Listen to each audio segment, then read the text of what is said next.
જય શ્રી કૃષ્ણ મિત્રો, કેમ છો? મજામાં ને? આજે આપણે બનાવીશું નામ લેતા જ મોઢામાં પાણી આવી જાય તેવી ભાજી. આપણે પાઉંભાજી એકદમ સરસ શિયાળામાં લીલા શાકભાજી મસ્ત મળે છે, એટલે આપણે શિયાળામાં પાઉંભાજી ખાવાની પણ મજા આવે છે. ઠંડીમાં ગરમા ગરમ પાઉંભાજી ખાતી હોય તો આપણે બીજી કોઈ વસ્તુ ન જઈએ, એટલી મસ્ત પાઉંભાજી ખાવાની મજા આવે છે શિયાળામાં. આપણે પાઉંભાજી બનાવવા માટે એક વાટકો આપણે ફુલાવર લઈ લીધું છે. આ ફુલાવર આપણે ગરમ પાણીમાં નાખીને ધોવાનું છે, એટલે અંદર આપણે જીવાત હોય તો બહાર નીકળી જાય. આપણે ગરમ પાણીમાં નાખીને ધોઈ લીધી છે ને આ રીતના નાના નાના ટુકડા કરી લીધા છે. અને વટાણા લીધા છે પોણો વાટકો, અને એક વાટકો આપણે ડુંગળી 2 મોટી સુધારી છે. જો તમારી પાસે નાની હોય તો 3 થી 4 નાખી શકો છો. અને આપણે થોડો ગુવાર અને વાલોર આવે છે તે લીધી છે. આ આપણે ઓર્ગેનિક વાલોર છે એટલે મેં નાખી છે, અને એકદમ મસ્ત આપણે ભાજીમાં ટેસ્ટ પણ આવશે. 2 મોટા બટેકા લીધા છે. બટેકા અને આપણે ફુલાવર વધારે લેવાનું છે, એટલે આપણી ભાજી એકદમ સરસ મસ્ત બને. અને રીંગણું લીધું છે. રીંગણું આપણે સુધાર્યું નથી, બાફા ટાઈમે સુધારવાનું છે, નહીંતર આપણે કાળું પડી જશે. ધાણા ભાજી અને લીંબુ લીધું છે. અને એક મોટું ટમેટું આપણે આવે છે તે લીધું છે. નાના હોય તો 2 લઈ લેવાના છે. લીલું લસણ, સૂકું લસણ, 1 ઇંચ આદુનો ટુકડો ને 1 તીખું મરચું આપણે લીધું છે. આને આપણે પેસ્ટ બનાવી લેશું. આપણે આને એકદમ સરસ ક્રશ કરી લેશું. અને આપણે ડુંગળી અને ટમેટું આપણે મિક્સરમાં પેસ્ટ નથી કરવાની, તો આપણે એકદમ પાઉંભાજી ટેસ્ટફુલ નહીં બને. એટલે આ રીતના બારીક બારીક આપણે સુધારી લેશું, અથવા તો તમે ચોપરમાં ચોપ પણ કરી શકો બંને. પણ મિક્સરમાં આપણે ગ્રેવી જેવું કરવાનું નથી. જો એવું કરશું તો આપણે ટેસ્ટ નહીં આવે, એટલા માટે આપણે ચોપરમાં અથવા તો નાના નાના ટુકડા કરી લેશું બંનેના. હવે આપણે બધું બાફી લેશું. કુકરમાં બટેકા, ફુલાવર, વટાણા, વાલોર ને ગુવાર છે તે. હવે આપણે રીંગણું સુધારી લેશું. આપણે જેટલું ખાતા હોય એ પ્રમાણે નાખવાનું છે. હું અડધું નાખવાની છું, મોટું છે એટલે. નાનું હોય તો આપણે 1 નાખી દેવાનું. આપણે આ રીતના બી વગરનું હોય તે રીંગણું લેવાનું છે, અને નાના ટુકડા કરી લેશું.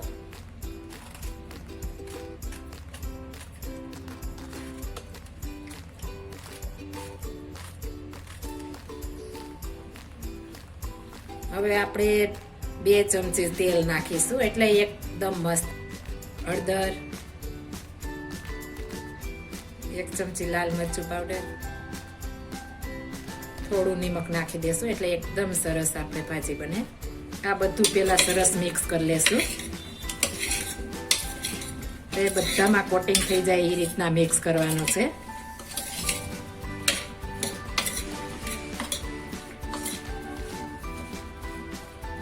આપણે સરસ મિક્સ થઈ ગયું છે. હવે તેમાં આપણે ડૂબે તેટલું પાણી નાખવાનું છે. આપણે 2 કપ પાણી નાખ્યું છે. હજી થોડું આપણે જરૂર પડશે. જો તમારે ઓછી ગ્રેવી વાળું ખાતા હોય તો થોડું ઓછું પાણી નાખવાનું છે. પાછું ઉપરથી ફરી આપણે નાખીશું તો આપણે ટેસ્ટફુલ નહીં બને, એટલા માટે આપણે પાણી અત્યારે જ નાખી દેવાનું છે, એટલે સરસ બફાઈ જાય. હવે આપણે ઢાંકણ ઢાંકી દેશું, અને આપણે 4 વિસલ વગાડીશું. આપણે સરસ ઠંડુ થઈ ગયું છે, એકદમ સરસ આપણે બફાઈ ગયું છે. હવે આપણે એને એકદમ મેશ કરી દેશું.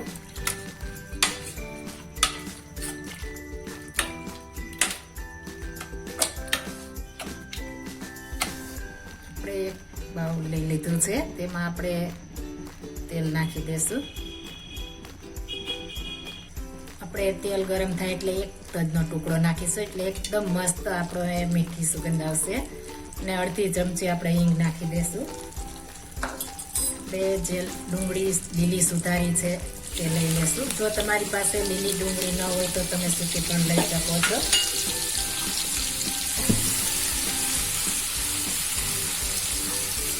આપણે ડુંગળી એકદમ આછો ગુલાબી કલરની સાતળી લેવાની છે. આપણે એકદમ ધીમા ગેસે સાતળવાની છે, એટલે આપણે આપણે સરસ ગુલાબી કલર થઈ ગઈ છે. હવે આપણે આદુ લસણ ને મરચાંની પેસ્ટ નાખી દઈશું.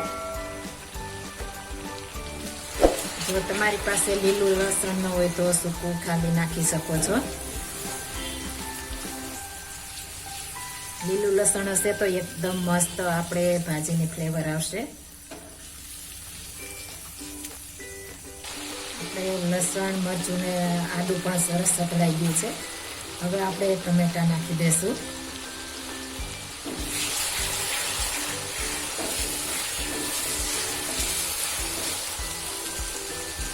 ટમેટું અને ડુંગળી ચડી જાય સરસ મસ્ત એટલે આપણે ટમેટું ડુંગળી પૂરતું નિમક નાખીશું.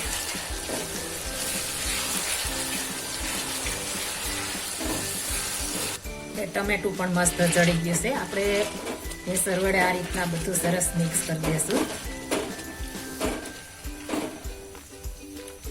જો આ રીતના બનાવશો તો આપણે બહાર ખાતા હોય તેવી જ બનશે.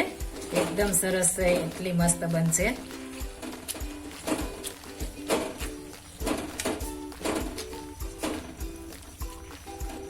આપણે સરસ ક્રશ થઈ ગયું છે અને ચડી પણ એટલું મસ્ત ગયું છે. તો હવે આપણે મસાલા કરીશું. પહેલા 1 ચમચી લાલ મરચું પાવડર, અડધી ચમચી કાશ્મીરી મરચું પાવડર, 1 ચમચી ધાણા જીરું પાવડર, હળદર આપણે 1 ચપટી જ નાખીશું. આપણે બફવામાં નાખી છે એટલા માટે.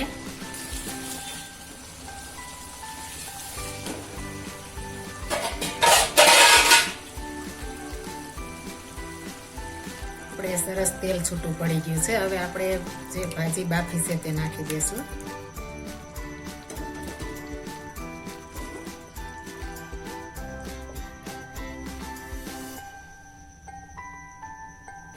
હવે આપણે સ્વાદ પ્રમાણે નમક નાખી દઈશું.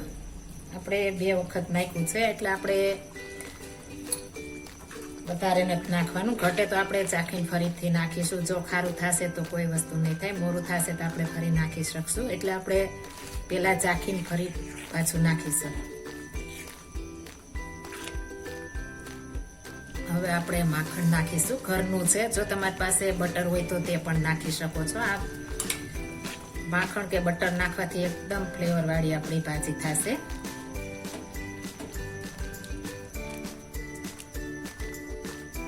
જો તમે વધારે તેલ ખાતા હો તો વધારે નાખી શકો છો. આપણે ઓછા તેલમાં એકદમ મસ્ત ભાજી બનશે.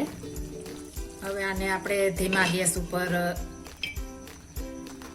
ચડવા દેશું 4 થી 5 મિનિટ માટે. 5 મિનિટ આપણે થઈ ગઈ છે. એકદમ મસ્ત આપણે તેલ છૂટું પડી ગયું છે. આ રીતના આપણે તેલ છૂટું પડે ત્યારબાદ જ આપણે ભાજી થઈ સમજવું. આ રીતના તેલ છૂટું પડવું જોઈએ આપણે. હવે તેમાં આપણે 1 ફાડું લીંબુનું નીચોવી દઈશું.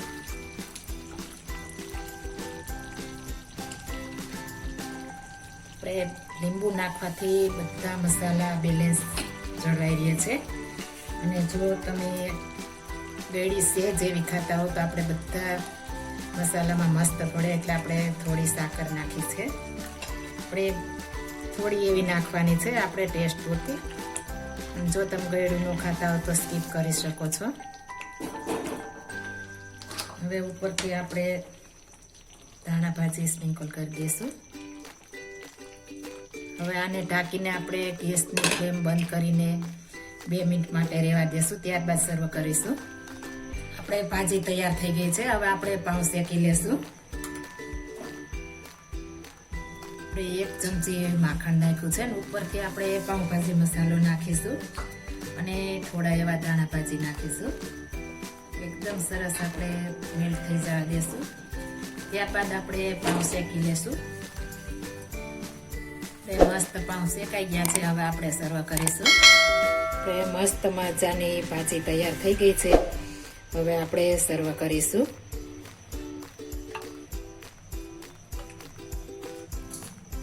તો તૈયાર છે આપણી મસ્ત મજાની ટેસ્ટફુલ પાઉંભાજી. જો આ મારી રેસીપી પસંદ આવી હોય તો મારી ચેનલ લાઈક, શેર અને સબસ્ક્રાઈબ કરી દેજો. ફરી મળીશું નવી રેસીપી લઈને. જય શ્રી કૃષ્ણ.